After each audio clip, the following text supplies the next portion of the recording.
Mugejuang wadwa twak otudore kod leka mano mar dongruok mar Kenya nyaka higa mar 2060. Twaka mano mar dongo piny Kenya nyaka higa mar 2060 ne ochako ayanga kata ne ochako ayanga kar jota e kar romo mano mar KICC bore Nairobi ka kama jatend piny Kenya William Ruto ne otelo ne jo Kenya kachiela koda jomoko kata jodito mawuok e sectors mopogore opogore rawere bende ne waneno ka ochopo e kar romo mar KICC mar mondo mi ochak chenro mano mar somo paro ewi kaka inyalo donga piny Kenya mahao higa mar 2060. To par network makama biro kalore ni ne wantiere kod Vision 2030 mane okel kanyo kod jatend piny Kenya mano senindo mano Mwai Kibaki higa mar 2008. To ang'eyo ni Vision 2030 dika rumo kendo wadong mana kod thuolo mano mar higni 4 kende to wachope giko mano mar Vision 2030. Mane momiyo jatend piny Kenya William Ruto kachiel kod jogo masumo ne rieko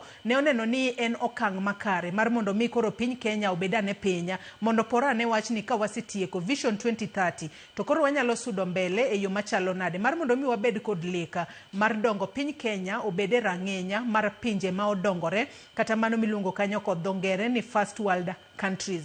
To nyakwara Mugejuang e kinde matwak makama osechako bende paro nitiere mano mar kao pach jopiny mar mondo mi jopiny obed kod ng'eyo kotudore kod leka mano mar dongo piny Kenya nyaka higa mar 2060. To in kaka japiny e kinde makoro twak makama osechakore en ang'o mowinjo bed ni ing'eyo ewi Vision 2060 to e kinde mabendi bobed ka ikao pach jopiny e kuonde mopogore opogore pachoka ere kaka inyalo chopo kacha mar mondo mi in bende igolane paro ma intiere godo kotudore kod leka mar dongo piny Kenya. Mane momiyo kinyi makawuono antiere kae kod wela riyo mar mondo mi wasumane rieko ni to jopiny owinjo bed ni inywako lwedo e wuodhni e yo machalo nade. Yiena mar mondo mi arwak welo mantiere godo e studio ka odiochieng' makawuono. Antiere kae kod Don Bonyo ma en jalony e wechego mag dongruok. Oyawre Don, ichiew nade? Achiu maber Joyce, erokamano. Machiegni twaka. Erokamano. Kachiela kod Rachel Omolo en jalony e weche mag telo. Oyawre Rachel, ichiew nade?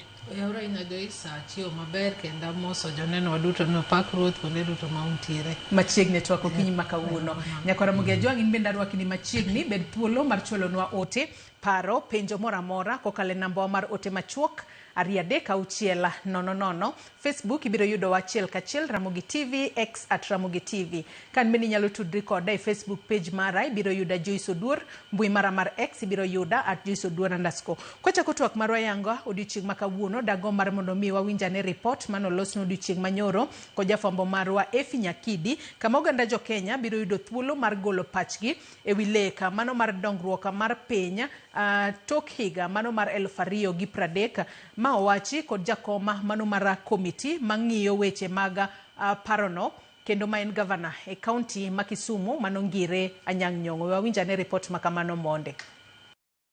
Odiochieng' achiel tok pedho ayanga lek ma dongruok ma imenyo godo higa 2060. Gavana ma Kisumu ma bende e jakom komiti dongruok Kenya tok higa 2030 Ngire Anyang' Nyong'o omedo siro paro mar bedo kod komiti ma jogo ma e sectors mopogore opogore ma biro telo e kao pach oganda e counties. Chenro ma ibiro time nywako lwedo kod jotelo e counties go kendo bang'e chwal ne oganda. The people have elected leaders and leaders of the social sectors, okay?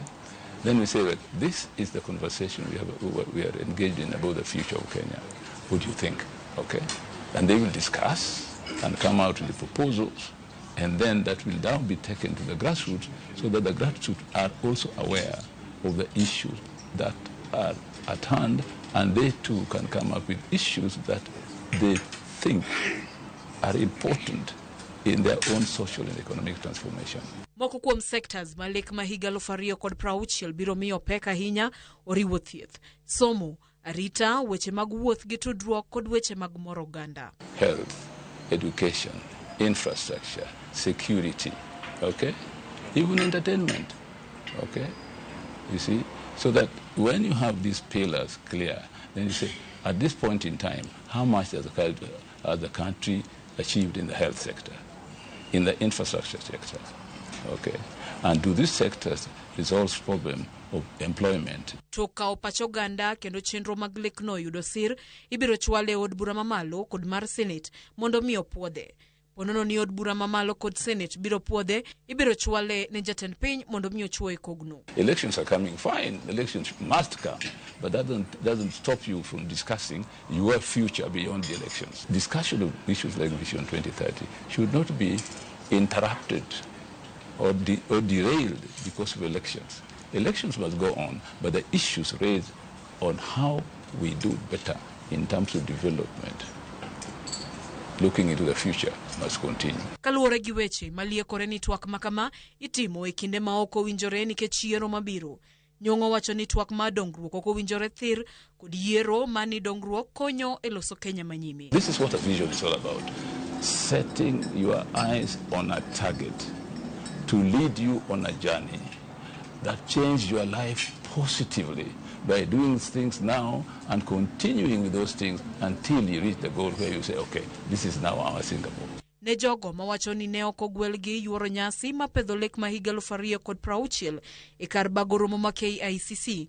Nyong'o wacho ni geno ne en ni ote ochopne uganda duto ma ok orango kit tich. I think that was not intentional, really.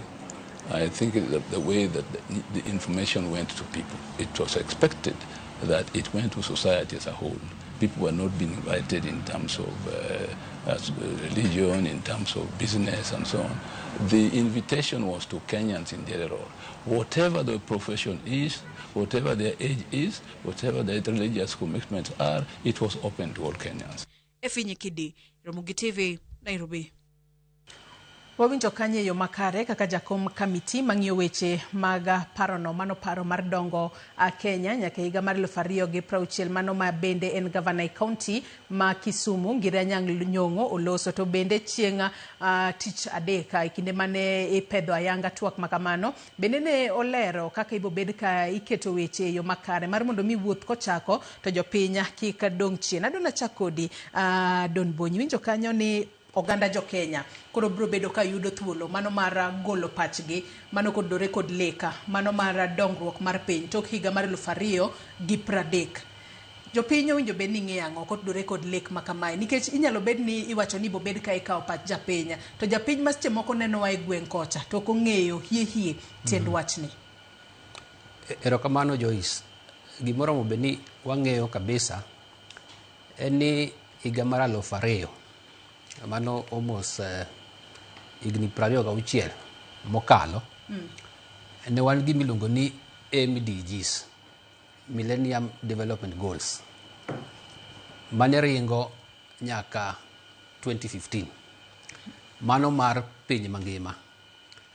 Kani loso MDGs jopiny norobe ni winjo pachgi to norobe ni winjo pachgi ok Kenya ka kende to pinje duto mondo ka jotend piny biromo to giwacho ni pinje manwa ae magi gigo ma jopiny wachonwa ni mondo kete dongruok ma piny mangima to mano no kotimore maber ne jotend piny gi jolony e mano dhi olosonwa gino karomo 2015 to kendo no chako losnwa moro mar piny mangima miluongo ni Sustainable Development Goals mar higni 15 kendo machopo nyaka 2030. Koro yudo ka piny mangima be gik piny mangima go jopiny orobe ni jopachgi. Mano tite ni Kenya ka orobe ni winjo pachwa to jowa madhi oko dhi wacho ni jo Kenya nyo wacho kama.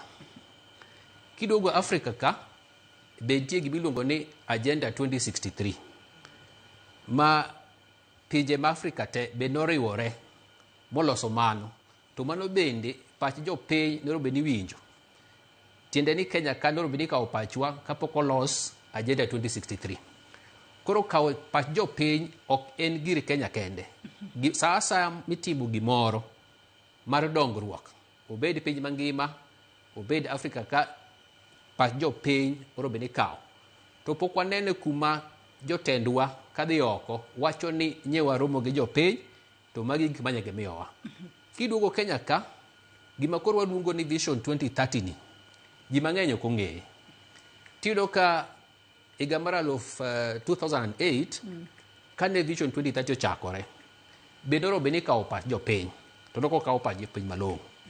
Koro sani wasebedo ka Vision 2030 ni samo bedo implemented to itimo gimiluongo ni medium term plan.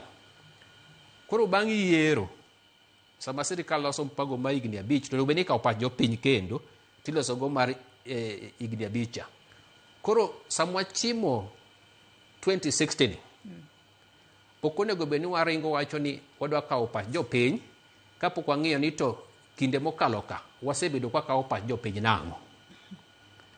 Kwasebedo ka kawo pach jopiny to rem ni kanye mondo koro sama wadwa kawo pach jopiny e wach 2016 to onego bed ni time maber. To gima omora kabisa en ni sama koro wawacho ni dwa kawo pach jopiny ni, jatend piny owacho ni magi biluongo ni the people's project. To kaka nyo wache no, to coincide tich adek parliament benyo kadho chik moro biluongo ni public participation bill.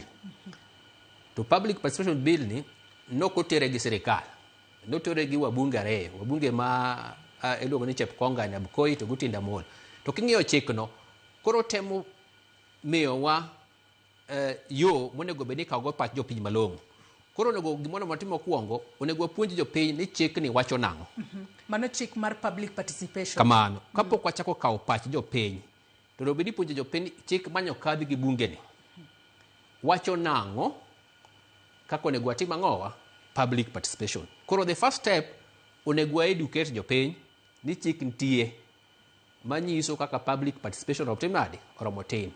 To maybe chik no be nyalo delay matin nikech ing'e ni chik ng'eye to touch on county governments, meaning ni gima touch county governments senate be nyaka ng'i.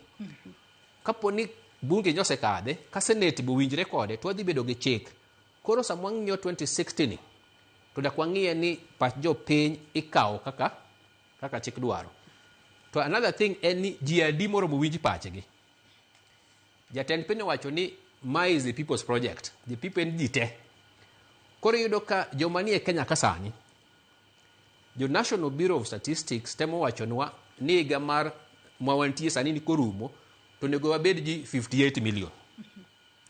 Koro kanyo wachonwa ni en the people's project mondo ji owinj te.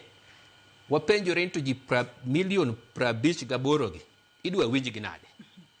To million 58 gi ok gin Nairobi, ng'eny gi ni e gwenge. To ka nitie nyithindo, ibro winj pach nyithindo nade. Ka nitie rowere, ibro winj pach rowere nade. Ai nitie jomadongo. Koro nego wakwongo ang'e ni to kapok wachako public participation, to guidelines mag public participation emono wawuoye.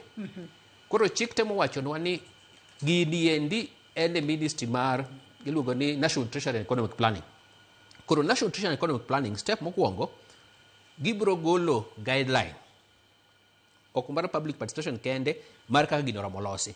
To iye guideline no ema gikete section moro mawacho kaka public participation benadi. Then jopiny puonjo kako nego gi participate. Adwa ni make kanyo nikech iwacho ni winjo beni itiego jopiny ewi kaka winjo beni gi participate. To bende iwacho ni KNBS bende approximate ni jo Kenya bro bedo million 58.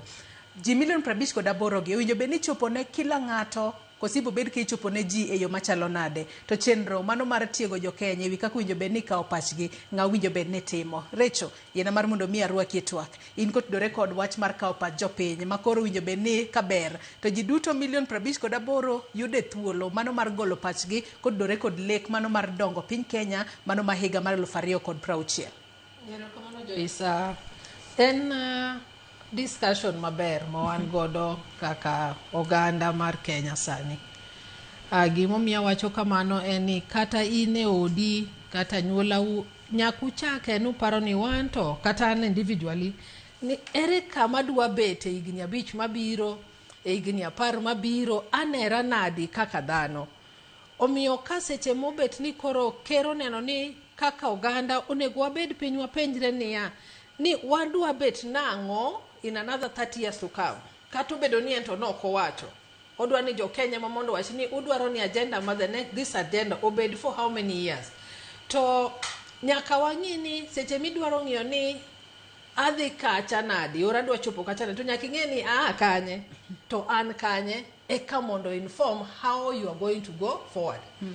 To seche ming'iyo ni in kanye, ni kanye, chopo kanye, tidhi mbele kanyo, inonri ni wuon. Omiyo wan kaka jo Kenya duto nego wanonre wana wuon. To seche wanonre kaka jo Kenya, okonyiso ni ng'ato ka ng'ato nyaka ne duonde winji, nikech it's almost impossible. Mane dira makende emomiyo kata ka yuora ni wacho ni and my constituent wacho ni pach jopiny duto nyaka winji, pach jopiny duto ber ko winji, to iwinjo pach jopiny nade?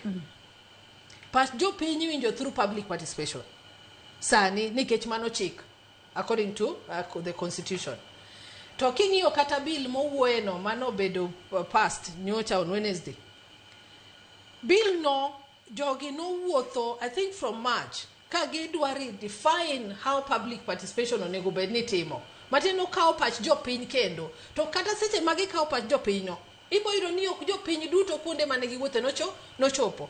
Gima temo wacho en niya, seche mowach ni kao pach jopiny inyalo kao e yore mopogore opogore. One, inyalo kao pach jopiny through the elected leaders. Mateni joma nuyiero no represent uka.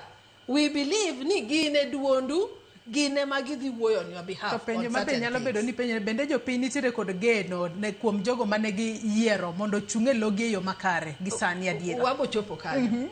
Mar ariyo, iyudo ka nitiere jotelo e sectors mopogore opogore. Ma un be jopiny ge motimre nadi ochako yiero. Matieni ni ka Recho dhi ochung' nwa e kacha chako wuoyo, ta wuoyo gi teko mar sector ma represent. Seche ma Mheshimiwa Otienda Molo, since the bill mwawuoye koroni touch on him ni en jaluo manie committee no, to owuoyo ko represent ng'eny jorarieda gi ng'eny joma nikech koro gidhi kacha as our leaders. Ineno koro gikao pachwa kuonde ma giwuothe go, nikech kata dhiambo seche mo Recho nokochopo kacha, Bonyo nokochopo kacha, Joyce nokochopo kacha, to gikao parogo, gisumo parogo, giwacho niya mae e yo mwadwa timo gang'o ma jopiny wacho ni onego walu. To gima chando wa ahinya is trust deficit. Akiani mani luongo nang'o gi dholuo. Onge mar yie kose geno. Kogeno kuom kata joma wayiero. Omiyo inemi yiere no dhi kacha, to kendo ko wuoyo on your behalf, kendo wacho ni anto mano no katimra nade? Ano ka wacho. Ting'eni okonyiso ni waduto wawuo mondo wacho chopi. Nyocha I was actually among the people who were really waiting for this bill. Nikech agombo neno framework kakidwa time. Ineno. Nikech gima hinyo ahinya ni itimo public participation, kata gima nye wan go nyoro ni endi, the national dialogue, that was public participation. Tiwinjo ka pod nitie ng'ure e kind jopiny nang'o, nok na chopo, nok oluonga, nok otimre. To king'iyo joma ne ni kacha, jogo no are from all over the country, including myself. To en adiera ni en gima no yawne jopiny. Onge ng'ama no kwer ni Joyce okinyal timang'o? Okinyal biro. Kani kwayo tidhi timi link to you just enroll yourself. Koro miyo kwa keto ni every time wadwaro ng'eyo ni duonda bochopo kacha mondo gini obed maber, ok wanyal run like that. You can imagine in e odi kacha in gi nyithindi to usiko mana niya nyathi ma jadweche ariyo cha duonde pok owinji, nyathina mani loka cha duonde pok owinji, mondo move, you will never move. So seche moko we do what we call collective responsibility, ni yie ni an kaka ng'ama duong' ni, yie ni an kaka jatendi chunya dwaro na los gigo maber makonyi. Omiyo seche muyiero jotelo kacha, umiyo gi teko, umiyo gi geno ni adhi represent maber mondo giber makelo cha konyo mano gandawa. To nekech waduto kwa nyal dhi e bunge, waduto kwa nyal bete nat mar jopuonj, waduto kwa nyal bete sector ni wane leaders mag tourism or agriculture or jotelo wa mwaketo kacha ka. Kanitiere anything minyalo gombo ti submit mondo seche moko kantiere national dialogue of this kind to wach ni cha chopo even through your elected leaders, kata mana MCA mari, kata mana MP mari, mondo wach ni mi gombo chotimre nadi ochop kucho. Otherwise wabo beta tani ena cycle ni ok no luonga, ok no timre. Aso Bonyo beno wuoy about ni we've had a lot of agenda with the MDG, SDGs and all this kind of thing. Ta gimomiyo jopiny neno ni choncha ni ok no luonga nikech it was an elite, jotelo kende emane bet piny to timang'o, wacho ni mae kama wadwa timang'o, wadwa dhiye. Onge luong moro miluongo kaka sani no luong ji maber ni mondo wach ni mae kuma kuma piny ochimo kodwa, even though for Vision 2030 mano to notimi at Bomas. To en mana ni again onge jite mane nyalo chopo kuro. Emomiyo jopiny wakni nokonyisa nokachiwo pacha tok ni chiwo pachi nikech seche moko macha no luonga ji directly. But this particular one naneno ka sirikal oyawo ne jopiny duto mondo have an open discussion. Bonyo ka duokie to aka ng'isi ni mak paro iwacho kanyo wechego mago mag guidelines minjo bed ni tiyo godo wechego mago mag tiego jopiny ewi kaka winjo bed ni kawo pachgi adiera ji 58,000,000 ok nyal chop kuom gi duto mar mondo mi okawo pachgi. To e kinde ma ikawo pach jopiny wang'e ni e Kenya kae wantiere kod joma opogore wantiere kod nyithindo ma wang'e ni ma e gima mulogi nikech kochop higni mano mar 2060 nyithindo matindo sani gibro bedo gin joma dongo matindo ni gini bro bedo affect gi e yo makare. Nyithindo nyalo bedo represented e yo machalo nade, jogo ma odak kod ng'ol kata jogo manitiere kod ng'ol kachiel kod jogo ma seche moko giwacho ga ni gin marginalized communities winjo be ni gin inywako gi e gin e yo machalo nade. Don erokamano adwa na yie gi Recho kamoro mwacho ni ji 58,000,000 gi ok nya chopo te. Mano timore nikech ji nigi shughuli mopogore jomoko be samolandi gigi ok ong'eyo. Koro public participation mar gimoro amora samoro ji te ok chopga, mano en adiera.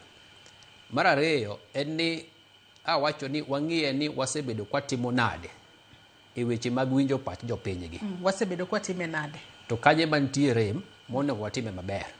Mokwongo ok wasebedo kaka Kenya kwatiyo gi structures manitie mondo wich pach jopiny. Katiba mwan go sani ni emokelo wach winjo wach jopiny kabisa. To kiyudo ka nitie gimiluongo ni nyithindo group mipenja ni nyithindo nie skul. Penj chopo e skunde te. Ma nyithindo te tim penj. Jopuonj nie skunde te mapuonjo nyithindo. To kapo ni nyapuonj nyithindo e skul ni nyagolo pachi sama japuonj ni kodi e klas. Tiwacho ni skul ka skul winjuru pach nyithindo to ketgi together to tergi malo. Mano public participation. Meaning ni nyithindo manie skul inya chop kuomgi gite. Maonge madong oko. Koro wach nyithindo skul nitie. Treasury Economic Planning romo gi ministry to giwacho ni wawinj pach nyithindo through school. Mano ing'eni onge kata budget midwaro. Jopuonje mikonegi ni penjeuru nyithindogi ni gidwaro nang'o. Nyathi nyapenj ni dwaro nang'o nade, inyamiye composition ni ndike gima chandi. Moro inyamiye insha ndike gima chandi. Moko nyatim drama, moko nyatim sports. Koro nyithindo te inyawinji. Nyithindo sani Kenya ka around 22 million. Meaning ni nyathi makoro ok dwa imaji japuonj anto gimi penjo no anaonge pacha. Meaning nyithindo nyawinji te. Ana believe ni school nyamiyo wi nyithindo te. Kwa dhier were makoro ni kate college. Colleges gi te inyati kodgi mondo winj jogi. Koro joma nie school, primary, junior gi secondary inyawinji school, joma nie colleges, tertiary ma wan gi villages gi inyawinji, joma nie university inyawinji. Ai wapenjore to joma onge school ibro winj gi nade. Sani sirikal nyoketo program moro ni jotend gwenge ibro mi gimoro matin dwe ka dwe. Jogoro mo mitich. Jatend gweng nye wachnwa ni gin 106,000 of them. Jogi onego konege niya luong bura e gweng. Ipenjo piny dwaro nang'o. Wawere u gik moko mag hotel, mag conference ang'o gerege. Jotend gweng imiyo gi gimoro dwe ka dwe. Koro imiyo gi mana guideline ni rom gi jou. Koro jatend gweng 106,000 of them ng'ato omi gimoro ma form moro matin iwinje jogi. Koro ibro do ka jotend gweng moko bro wacho ni gweng'a ka wan gi ji 300 to ji 20 manyo biro. That's fine. En ni imiyo jogo opportunity te ji 20 mochopo.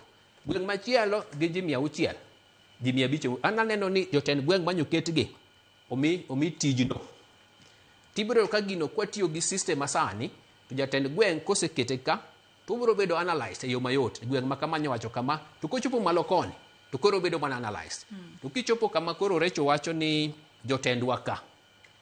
Jotendwa go onego amigi tich mar kelonwa feedback ni gik manyo wacho ka ang'o manyo kala. Koro kar kete kacha nodhi wacho na dwaro nang'o, wawach kaka wadwaro, to gigo chopo malo ka, to dhi e bunge, to wacho ni nyandala. Jowa nyowacho ni kane ubiro ka winjo pachgi, ne giwacho kama, an gi kopi mag gik manya joka nyowacho. Adwa ng'iyo ni to gik mane joka wacho ka, mage mikalo. Koro gima wacho gi te, economic planning, madhi deal gi wachni. Moro molos guideline moro, tiwachonwa various approaches, nyaka ma Recho wachogo. Koro gino bedo guideline on public participation on developing Vision 2060. Mano kubedo, to gini bro bedo mayot. Koro ji teklo pach gini mae kaka watime nade wadware. Kata gi another challenge ma Recho wacho ni nyawinjwa through representation ni. Ingeni wari yiero. Ngama dangi yie sani ni joma nye tiyo igni ang'wen ma jomoko pok otiyogi. Ni pod idhi ire ni koro omiyi igni 5 ti to nyok itiyo malong'o. Ni pod adhi iri ni an gi wach moro ka ni koro the representer ok wanya yie man. Owewa ng'eny jogi dhi dala. Koro ng'ama ing'eni dhi dala pod dwaga dhi ire ni an gi wach moro terne Nairobi. Jogi odhi dala mondi. Wakel pachwa kaka jopiny koseyier. Matene ni bang' yiero mar higa manyien, ema koro winjo be ni chake gini makare. Kose? Ikawo pachwa kaka jopiny sani, directly mok ni wadhi kum wabunge. To koseyier, to wabunge moyiergo yudo report gik manya wawacho. Koro koseyiergi tiwacho ni nyoyierwa, to wayudo gik manya jopiny wacho. Koro eka gichako chinge. An wach moro ni wabunge mwan go sani gi, ni dwa ket ni winj pachwa jogi wadagi, nikech ng'eny gi dhi dala. Ngama dhi dala kiteri pachi ni nadwa na tim kama. To chemo kinyachwalo to kumotero giyo. Giresha keka ntimi nyalo bedo. Bonyo jasakwa, jako wak. Aparo ni issue maduong' ahinya ma aseneno kaka ng'ano molony weche mag telo. En nitie gima kizungu wacho ni threshold, of public, ere kama onego wagike kata kitimo public participation of a national dialogue of this kind. How ere kaka public participation will be enough. Ineno ma jopiny wach ni waridhika ni koro time maber. Nikech kani winjo spirit mani wuoyo godo to Professor Nyo wacho ni kata rais beno wacho ni wadwaro nwa dhi kuonde ka kuonde mondo wawinj pach jopiny. Seche miluongo pach jopiny go, nyithindo are there, joma dongo are there, joma ong'ol are there, jo religious leaders are there, kata jo Kristo gibe gin matie kanyo. Ineno omiyo onge kata it's kizungu wacho ni Bonyo is not being pragmatic. It's not practical. Ni nyalo kao ni skunde duto 22 million ni ioro negi insha. Ja baby class odhi wacho insha mane siepa. Ja baby class, just listen. Ja baby class ni masani jaigni adek, in 30 years mobetadi jaigni 32. Mane nyathi madwa question vision 2060. Kendo bonyisi ni pacha no kuwinji without even thinking ni how old was I then. Ineno. So onego wabed a bit practical. Ni gima wacho ni is it even possible? Umi wacho ni then what is the threshold of public participation? Kapo kwa castigate leaders, kapo kwa castigate gimoro. Nyaka waje ni what is the threshold? Threshold ni framework mwatemu uweni. Ni ere kaka gini nyalo bedo conducted maber. For me, ka wach ni nyalo chopo ne jopiny kuonde ka kuonde, maybe not in each and every ward, but in each and every constituency. There is a forum, moketni jionego wuokacha, in the 291 constituencies across the country. Tipo yudo ni wach ni ochopo ne jite, pach jite okaw maber, nikech wabo yudo representation from those particular constituencies. Matina niya, jobondo yudi, jomani Turkana yude pachgi, jomani Wajir yude pachgi, jomani kuonde ka kuonde yude pachgi. It is not possible ni mondo wach niya ni pach ngato ka ngato 58 million of us we submit a memoranda kaka Bonyo temo wacho ni nikech kidwa ni 22 students ondikinsha to the 36 ka to don kanye gin ngama dhi winjo pachgi gibe karantie pool moro monego wandike wa submit memoranda moro Tazinyisa ni ngadi somo gigi. You're talking about the cost implication. Ni onge cost kanyo. Cost will be there. Neke jomadwa analyze gini ni ngamo setimo research. Maki say the data, is a collect data like this ones will be data. Kore dwa somo gigi mondi winyi ni am. Pas Joyce ni gipach bonyo gipach rechoni. Be are they in line? Are they in sync? Or Recho to wacho nango as indiko mar rechoni ka indiko mar bonyo. Koro jomora aligned to Recho's thoughts are here. Those people are aligned to Bonyo's thoughts are here. Asi wacho ni ya mae pach jopiny kalure gi joma ngeny motimango. Joyce, angad rechoni matin. That's a bit. So, and gima ber, ni inyalo tigi skunde. But how practical is that? Say, me reach out to schools. When are you going to reach out to Nyithindo Mok this school? How are you going to reach out to the other millions of Kenyans? Magina gina kondegi mag teach. Makata election emoluongi, which is a national course. Mangato kangato nego participating amuse chopo 18. Tell me you don't hear. Even out of the 20 CG what? Million registered voters. Only up to maybe 15 million votes. So what happens to the 8 or the 10 million? Is it that they just chose nigi ngibete dala? Omyo, as much as wanyalo gombo ni patch jo penyi du tototi menadi. Owinji, Oken Gima is what is possible. What is possible, Kara? What is possible is just having dialogues within the constituencies or ward levels. Mondo wayud representation from the grassroots. Mane gima anka kapacha nyisania. Mae enyo achiel manyalo konyo ganda. Mara riyo, we have churches waduto at one given point. Jidhige kanise. Magigin discussions manyalo katakao kanisa.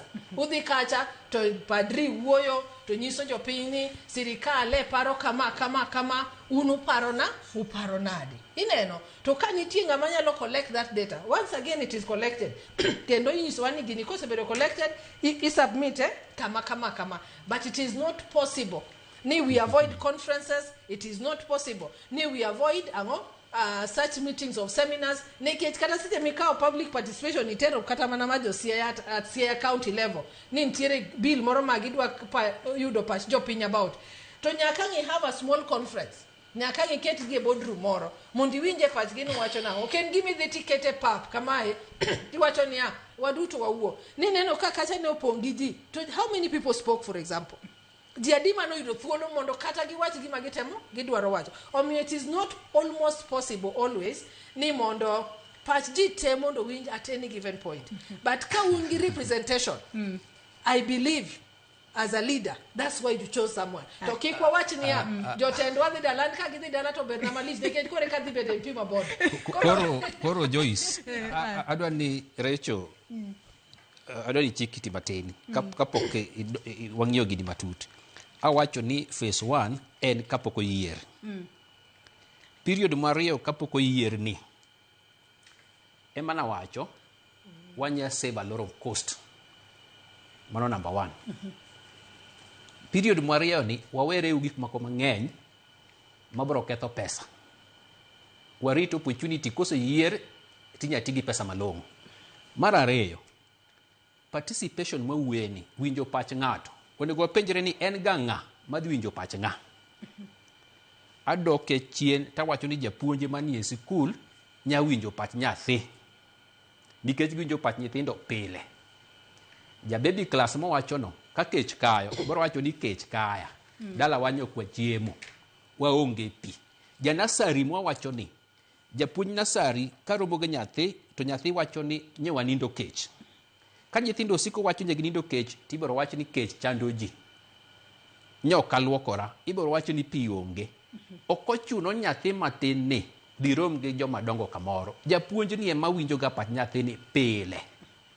Koro participation ma wacho ni kakipuonjo nyithindo e school, gige timore en mani pokwa harvest gik ma nyithindo wacho e school mondo ket gi e weche dongruok. Sani nitie chik ma wacho ni chik ma nyithindo section 28 ma wacho ni gimora mora ma affect nyathi nyaka winje. Nyocha wantie bunge kani wacho public participation gi mondo mi ni gi nyati more Recho. To nyithindo moko no biro kanyo to jakom mar committee tamo nyithindo gi ni ok winj pachgi to nyithindo gotingo badgi mogolo chik mosomone momigi thuolo ma jogo wacho ni gimotimonwa kaka wuono ni wabiro miyo thuolo. Koro pod I insist nyithindi nyawinji through school. Mogik kapok adwoko ne Recho. Public participation ok en mar ni koro wadhi timo Vision 2060.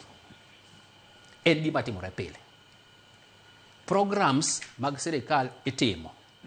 Wanya harvest pach jopiny kaluwore gi programs madhi mbele pile. Tikawo gigo mokikete ni en participation mar Vision 2060. Ng'e ni warieyo igni 5 mogik mar the 5th medium term. To dhi biro 3. Gima wuoye 2060 ni ok obro chakore kiny. Gini bro kawo kata igni 3 kapok otieke. To jopiny to kech kayo. Ji onge pi. Ji nigi thuolo mar wacho gigi moko sani. Moko chuno ni rito kodgi Vision 2060. Meaning ni opportunity mantie no bro miyo ji thuolo mar kelo pachgi. To koyier jogi. To sama jo county timo plan ma igni 5 gima jopiny owacho cha ema gikawo to giwere gi the public participation.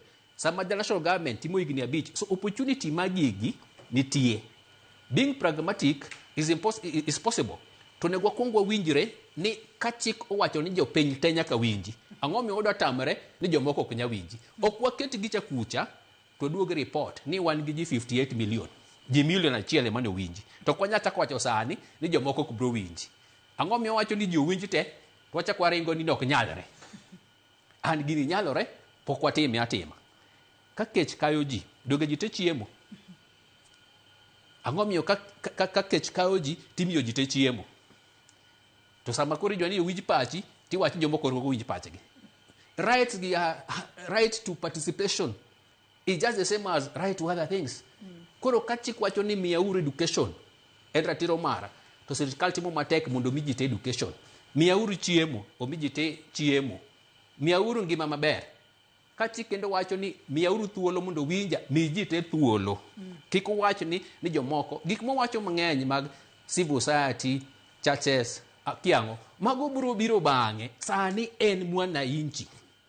Jatend kanisa no en mana individual obe en gi gwenge. Jatend civil society no en mana gi gwenge. Jo union gi nigi gwengi. Jogo represent interest mag jo grubego. To japiny owuon wakwong Recho wawewa jogo winji te mondi kwase ayiero to adoge processes muwacho mang'eny. Recho. Kitwak. Koro kisewinjo processes kisewinjo duond jopiny to koro kendi dwa dok ni leaders or represent gi nang'o buonyo. Again, why a waste of time? Recho, you're not getting the point. The point is here, leaders go bang yiero. To koro gichope level makoro analysis mo wacho cha, itim analysis cha, kama koro puodhe gini bunge gi puodho. Kik waket jopiny ni dhiru wach jotendu sani. Wawe jopiny owuok kendgi bang yiero leaders go koro ti to 11 months bodongo gi ni podi dok ga ir jomoko ni mondo gi wach pachgi mana dagi. Recho. Paro ni bonyo ok winja malere. Oka wacho ni ikawo chanda for example kumachiel jok madhi dalago mondo kaw pach bonyo odhi kacho wacha pach bonyo. Gima temo wacho ni seche magine bunge they are coming up even with a bill gi represent pach jopiny nikech japiny no yiere mondo tim legislation. To awacho kang'eyo ni there are many methods mwanyalo timo go public participation. Whether it is public hearing, kata radio discussions, musebedo godo unwegi, jombui, written submissions. Omiyo okochuno ni ng'ato ka ng'ato nyaka ang no submit, ng'ato ka ng'ato ang no participate radio participation no, ng'ato ka ng'ato ang no bi kata online machiw pache. Mane gima temo wacho ni that's why I'm saying we are not being pragmatic. It is just not possible ni ng'ato ka ng'ato nyaka pache ne chop kacha. To okonyiso ni otam jopiny mondo kik timango kik chiw pachgi. But we have also to educate our people. Ni seche ma sirikal wacho ni we are coming up with an open discussion. Forum gi nyalo ket ge barazas mag chiefs gi eki. Inyalo ket gi ni even your political leader, whether it is the governor or the MCA or the women rep, luongo kata mana mine lilo mugo mbaka ni to mine unu neno ni vision 2060 ni ere kaka odhi konyo mine kalure gi gik mondike gi to un pachu ne paro nang'o emomiyo government temo dhire ne jopiny mondo kik obed a project mar government kamitemo keteno to mondo bed project mar jopiny who is owning the process. Iwinjo emomiyo ikawo pach jopiny at the initial stages mondo wa move gi paro mar jopiny ok niya it is coming from up down top bottom no it is bottom up matine ni wakawo pach jopiny to form the vision 2060. Iwinjo we can only inform you or direct you how we would want it done to kowacho ni wane mwanyiso unia ni where do we put priority mag jopiny bolure gi ang'o gi weche ma jopiny otimo nade owacho to wane mwaneno sirikal neno ni ere kaka ang' na rich jopiny duto mondo wach ni ochop maber ere kaka warich jopiny duto mondo they own this process ema temo wacho niya mondo jopiny duto winj gini mondo nyithindo miyuak ni ok chikitgi ka owinj gini nyaka ang' wachak gi piny nyaka ang' wa have discussions at local level even and that's what I've been telling you all along okonyiso niya ni nyithindo jopuonjo dhi onyisgi ni adwa nundiki insha ki adwa nutim kiang'o but seche mwan gi barasa cha nitiere nyithindo mabobet kacha mano pach nyathi nyoro nuwinjo ka nyathi moro wuoyo and for me nyathine mano carry the day kowacho ni Adrian wacho ni ere Kenya madwa neno an sani an just 7 years of age ere Kenya madwa neno when I'll be 40 Kenya madwa neno kaka Adrian en Kenya ma nyathi ka nyathi nigi opportunity mar dhi school. Kenya madwa neno ni anywhere I move into in any hospital I can get medication, I can get proper medical attention. Kenya madwa neno is Kenya ma ok niya kawuono kichio ni accident notimre kia kure accident notimre kure matina adwa neno Kenya ma road infrastructure ber. Ere Kenya madwa neno? Kenya madwa neno en Kenya ma agriculture sector we can feed ourselves as a community. Omiyo kinyal nyisa ni nyathicha no kuwuoyo on behalf of all the children of this country. He did speak about them on their behalf. Okonyiso ni nyathi ka nyathi otimango nyaka wuo. Omiyo seche mi wacho ni padrigo ni mana gi click margi ana wacho ni those are also opportunities kuma forums discussions nyalo timre nade nyalo betie. To ka wadhi mabor kura hinya to bende wanyalo wacho niya just like we had proposed earlier on like referendum to cut costs nekech the same Kenyans mago koko achiel kuom gi mobete bataka ni ang'o momiyo uketho pesa nu run a public participation on something you've already decided. Donc mane gima giwacho ga ande anin moluoro ni election biro ti wacho ni karang'o mamonowa kawo pepa moro to wapenjo jopiny penjo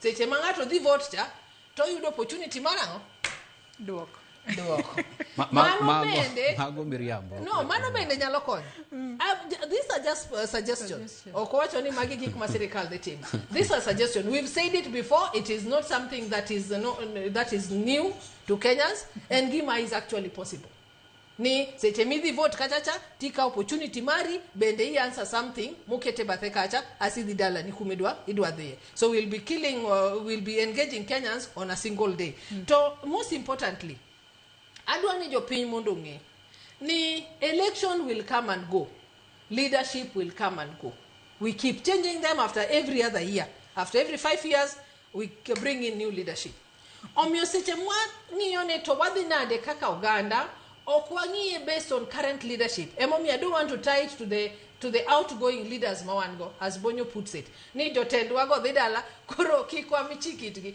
adwaro ni gima watimo ni kaka oganda watime for posterity ere kaka wachange ngima nyathi moro mani buto dawa school kachacha ere kaka wachange ngima nyathi moro mani alara ere kaka wachange nyathi moro mani kanye mani wichlu okni en gima itimo ne MP makanyo kata leaders makanyo omiyo seche mwachiwo pachwa kik wachiwe ne kech leaders manitie wachiwe kwa ng'eni ya mae kaka wadwa ni ngima otimre nade olokre kiny okni ngima olokre ne kech leadership masacha adwa ni mak parono gi kanyo wadhi yuyo madundo ka waduogo waseyiere waduto ne winjo bedni kawo pach jopiny to ekinde mikawo pach jopiny seche moko nitiere japiny moro ma en oke kata ni vision ni en ang'o unyenya ni nentiere vision 2030 ero koro wacho mo vision 2060 ang'o mo winjo be ni bede vision e seche ma oluong jopiny mar mondo mi koro bed piny mar mondo mi ogo mbaka ochiw pachgi ahinya to jopiny mawuok e gwenge makaluo gin ang'o giri winjo be ni gikete maino margi magichwalo paro ni magi gik madwaro mar mondo mi kwachopo 2060 to wan kaka jogwenga wati oyud kwa sechopo kama kaluore kod paro mane gigolo kata kamano inyiso ni wakaw yue madindo gi sani ka waduogo to wadhi mbele kod twak marwa kik idhi mabor.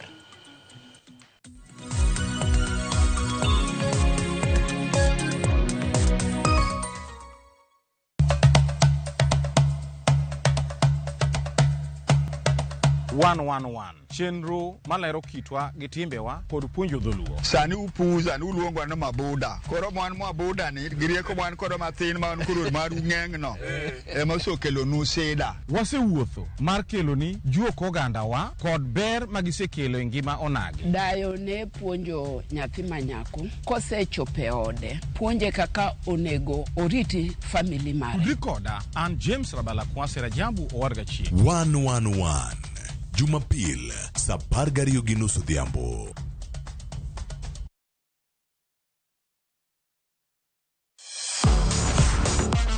Ne thuolo mar yudo weche tuke duto nyaka mopondo. Mbaka makende mag jotugo kendo mag jomolony weche tuke. Can you believe it? Magite yudore chenro mar pautuke. The 4.84 kilometers. Nonro matut kod gigo matimre manyien mag tuke duto mawuok e piny mangima. Tudri kod wangeso kangeso Ramogi TV. Kochakore saa 8 odiechieng' ka wami gik motimore pautuke.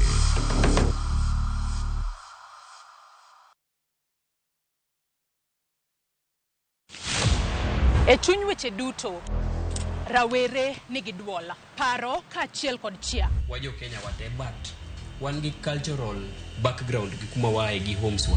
Ma e thor wach tich abich ka tich abich. Wayaw pap ne rawere mar winjo duondgi, mar winjo pachgi, gigo magido chunygi to kod lek magin godo. So vijana wuon gine maoningo gichak mobilize themselves, gi support each other, one another, mondo koro giyud kaka koro gin wa negotiate mbele kacha. E weche mag somo, ngimagi, tije, to kata mago mag ringre. Gichomo kanye. Sani koro nyaka jogo lok pachgi mondo ging'e ni wadwa tiyo ne jopiny. Kochakore saa 4 okinyi nyaka saa 7. An Joyce Oduor, ane jamadar mar yie jomatindo. Kik bai.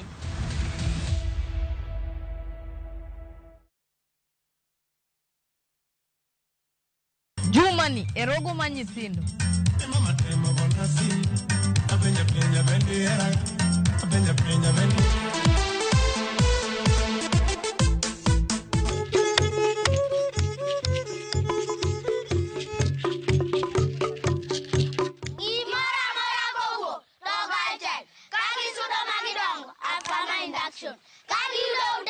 Women's right.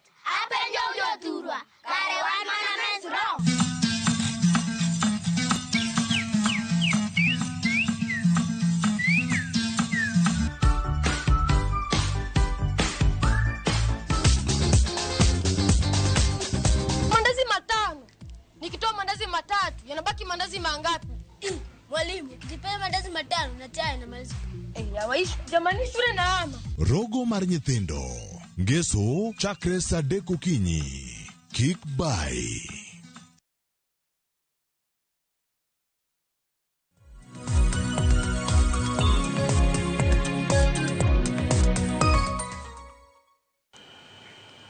Machiegni kendo nyakwara Ramogi Ajwang' kendo erokamano ahinya kuom medo kete Ramogi TV e twak moro mokwongo e chenro mar Rupiny. Martin Ochieng' kanirweya ng'isa ka en greetings Joyce aluwo twak makare ayie gi paro mar bonyo mabonyo ochiwono kata ei gwenge be jopiny nitie monego owinj pachgi ni e lek dongruok Kenya ber kitiyo kata gi jodong gweng' nikech gin be gigoyo ombulu e yiero. Mago mana moko kuom paro manyakwara Ramogi Ajwang' medo chwalonwa kokalo yore waduto te mag tudruok odiochieng' ma kawuono. Ka wadhi mbele kod twak maro mana penjo cha. Yes, ero koro twaka mano mar chako kao pach jopiny kotudore kod lek mar Kenya mano mar higa mar 2060 osechakore. To nyalo bedo ni jomoko to kia ni wantiere kod vision 30 to sani koro wantiere kod Vision 60. Vision 60 makoro wachomoni, makoro winjo beni ka opa jopiny kendo konyo e sumo paro mopogore opogore mondo obed gino makoro bro bedo ka konyo Kenya yorego mag dongruok. Nyalo bedo ni nitiere jomoko manitiere kor gwenge kuchi bo bed ka iluongo public participation. Ochopo ka acha to kochopo to en seche moko nikech ing'eyo ni jomoko paroga ni koluong public participation to en kama seche moko kiwuoke tinyalo wuoke kata gi gimoro matin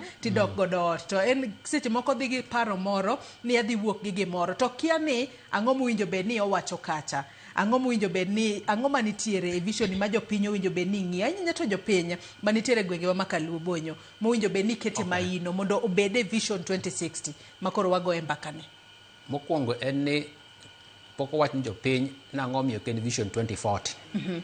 Ang'o miyo ken Vision 2050. Ang'o miyo ken Vision 2070.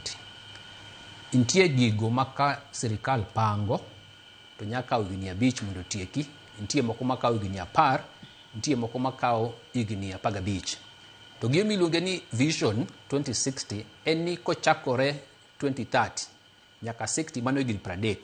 Higni 30 no intie gigo makipango to koro iketo investment ni mos nyaka chieng' otimore. Mano mokwongo. Koro samoro jomoko penjo na ang'o miyo ken higni 10. Nitie gik matimore higni 5 to rumo. Nitie matimore 10 to rumo. To nitie moko making'iyo level kama ne Kenya nitie kanwa chako Vision 2030 gigo moko pok otimore. Niken gik makao time mondo timgi.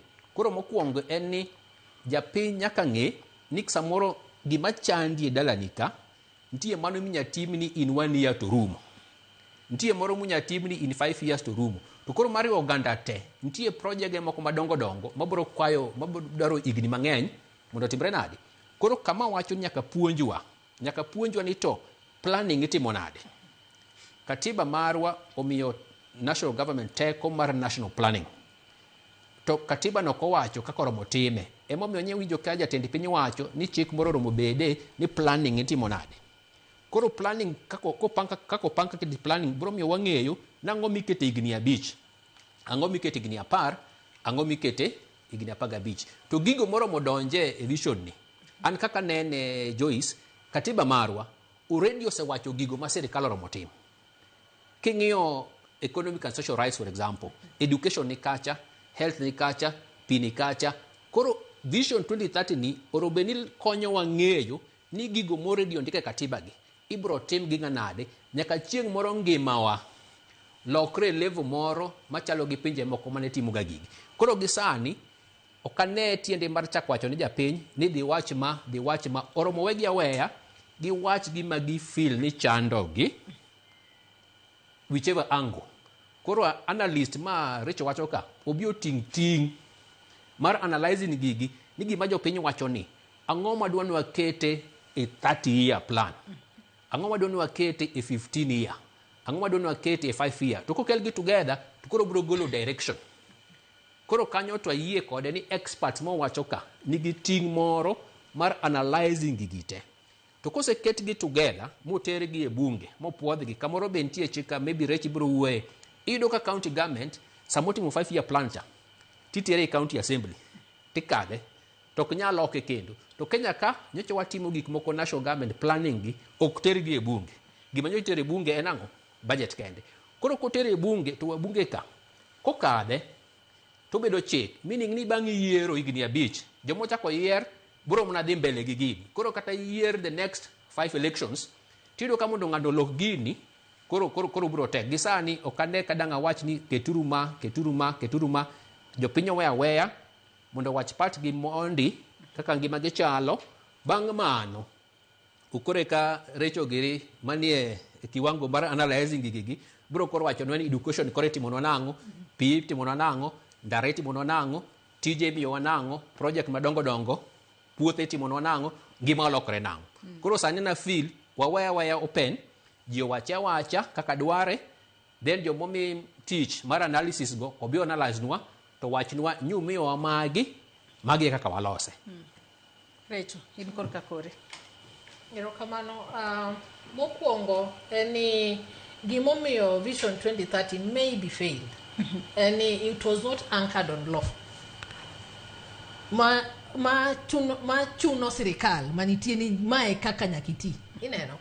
omiyo achiel kuom gigo madaher en ni Vision 2060 ni wane mwadhire to 2060 though jopiny emowacho ni vision magidwaro is for what period of time.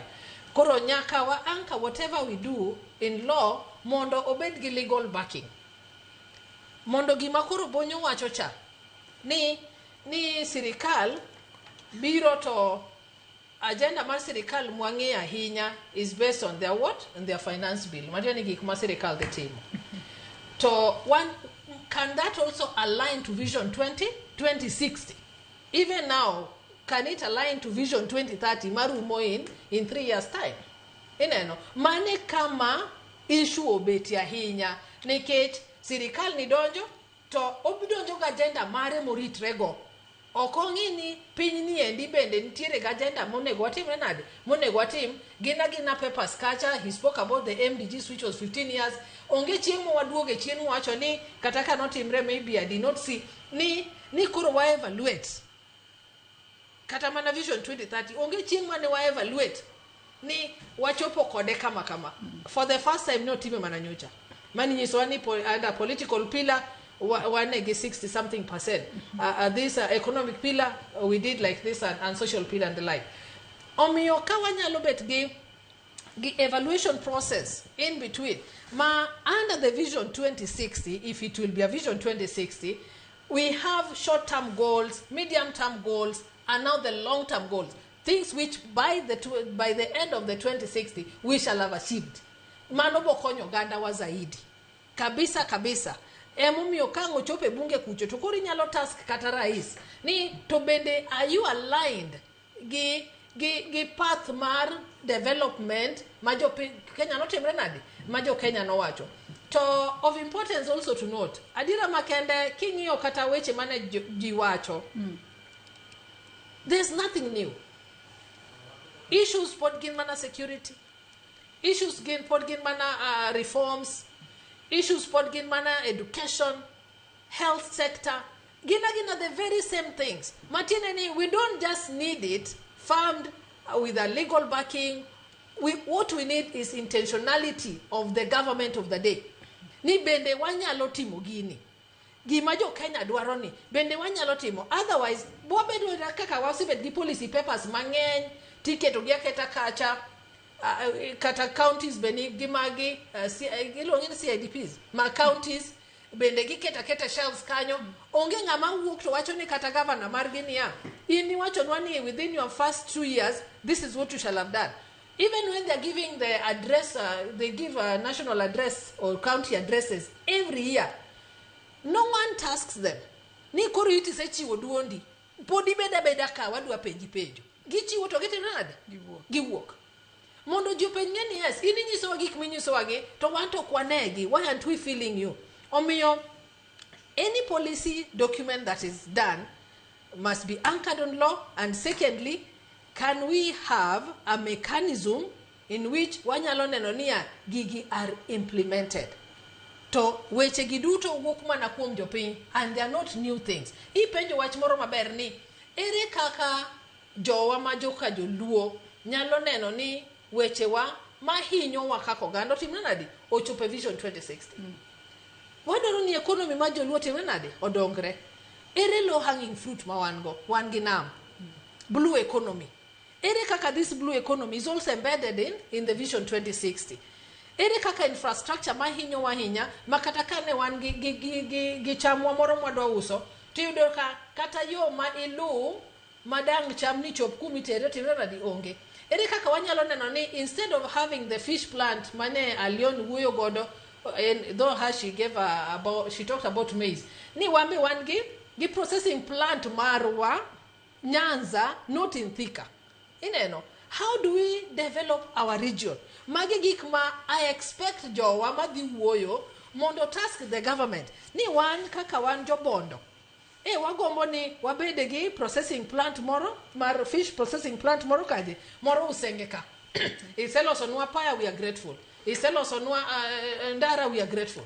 To kaka mondo wakonyre, eni economy marwa is built on the lake. Koro ere kaka lake ni konyowa. seche ma ji okawo rech to giyude kata fridge moro kata freezer moro ma gikete chiemo miyo gibi uso gi mani bei mayot ginyalo kano gi to ji nyiewo gi at the same price for a longer time mane kaka build economy ere kaka wanyalo loso cotton anadongo kipuonjwa gi pamba ere kaka wanyalo go back to cotton growing society mage gik mana gombo ni jo otimre nade owachi ne piny mondo sirikal ondik niya agenda 2060 by this time we should have 12 ginaries or 3 ginaries within Luo Nyanza. We should have a potato processing farm in Homa Bay. We should have such a thing in Migori and the like. Kineno to kok watimo mago to wabe ywaka pilania wadwaro ndara wadwaro skunde wadwaro hospital, but that cuts across. But what speaks to us as a community en gima nyalo konyowa mondo wadong. Anno ka thuolo marwa dhi karu mado na chako direcho wach ni mogik ka watieko do record chenro mano mar oganda mabiro bedo ka yudo thuolo mar mondo mi okaw pachgi nikech wach ni mano mar Vision 2060 bendo sekwer jo siasa ni kikete siasa ahinya kata bedo ni obiro ka yiero dhi kakayo machiegni mogik ka watieko recho kapok wadhir boy. Gima dwa nyiso oganda ni onge richo kata jo siasa kaw gini. Ang'o momiyo wacho kamano? Nikech seche ma ja siasa kusayiero governor maru kata president to they are not aligned with the vision of the country ema okel shida ma wan go ni we are doing it the wrong way ng'ato ka ng'ato biro ga agenda mare omiyo miura miya ji ka ji thuolo kete seche magi educate you absorb the knowledge ma jatelo mi kata manyisi okonyiso ni gik moko duto te are tied to politics. Okonyiso ni ng'ato kobiro wuoyo kodi kaka Nyarawila wuoyo kodi nikech en ja siasa koro Nyarawila dwaro ang'o political mileage about it. En mana ni wapuonjre mondo waneni ere kaka wanyalo dongo oganda marwa as a society. Omiyo an chunya gombo ni kadipo ni gini inyalo kal to maduong' mogik ni ng'ato ka ng'ato makelo agenda mare, ng'ato ka ng'ato makelo manifesto mare, can that manifesto, can that agenda be aligned to the national vision? Erokamano Nyarecho Lomolo. Don Bonyo wach ni mogik ka watieko. Mogik en ni intie gigo ma agent no year 2022 joma no yier gi norobe mi address problems mag jopiny. Intie moko mag se address, intie mapogi address. Wakuongo ng'ie uru ni to feedback mar gik manoromo gi team ni kanye e county kata sub county koro wakuongo ang'eni gik mane jo tendwa go winjore ni bro timo mapoko tim gin mage mosetim gin mage ayo ang'eni igni abich mabiro obed priority gik moromo tim ne ji. Vision 2060 is important to by the time obedo rolled out bro bedo 2032 koro kapok wabro wuoye Vision 2060 for the next 5 years mana I can guarantee you but gima nyaka dhi mbele koro an mogik aneno ni kikwaringa ni kore in Vision 2060 nikech samoro agenda ni lokonwa mondo wiwo wil gi gik moko. Wakuongo ang'e ni kanwa yiero 2022 jomano yier gi nosingo gik moko gik magisetimo wagoero kamano mapok gigo timo joma pok otich obed kando. The next 5 years wabed gi 5 year clarity gik mitimo 5 year kapodi loso 2060 Vision 2060 bro bedo ready in 2032. Wadwaro the next 5 years agenda mondo guide gigo machando ji kabisa alongside Vision 2060 mogi kabisa. The State Department of Economic Planning ema kose miwa guideline kaka jopiny dhi winji pachgi to kaka kuongo wachocha wapuonji jopiny kaka pachgi oromo winji wae siasa ni winje kama pach jopiny odhi winji na very structured way ma public participation report bro bede jopiny miyo feedback ni gik manyo wachogi kamae kaka idhi timgi. Erokamano ahinya Don Bonyo jalony weche mag dongruok kaachiel kod Nyarecho Lomolo jalony weche mag telo kuom kawo thuolo maru kinyi makawuono mar biro mar mondo mi wabed kod twak nyakwara Mugia Jwang' in bende agoni erokamano ahinya kuom bedo kodwa nyaka gisani wachopo e giko mano mar twak marwa mokwongo e chenro mar piny mana kaka iwinjo bed ni ikuongo itiego jopiny e yo makare wi kaka iwinjo bed ni kawo pachgi mar mondo mi e kinde makoro chenro mar kawo pach jopiny e wi Vision 2060 biro bedo ka dhi mbele to jopiny owinjo bed ni ng'eyo ni inyalo chopnegi e yo machalo nade tinyalo kawo pachgi e yo machalo nade mar mondo mi kik obeda ni en bora akana wach ni en bora public participation obed public participation bora mano ma pach japinya okawe yo makare ok ni time atima for formality titime mondo winj japinya e yo makare. Nyakwara Mugia Jwang' akawo yweyo madundo gi sani chenro mabiro bang' ma en ng'e jothumbewa kod Solomon Atito Kafaya. Warom kendo kango chopo kanyo saa 4 e chenro mar Mbako Romo. Kik idhi mabor.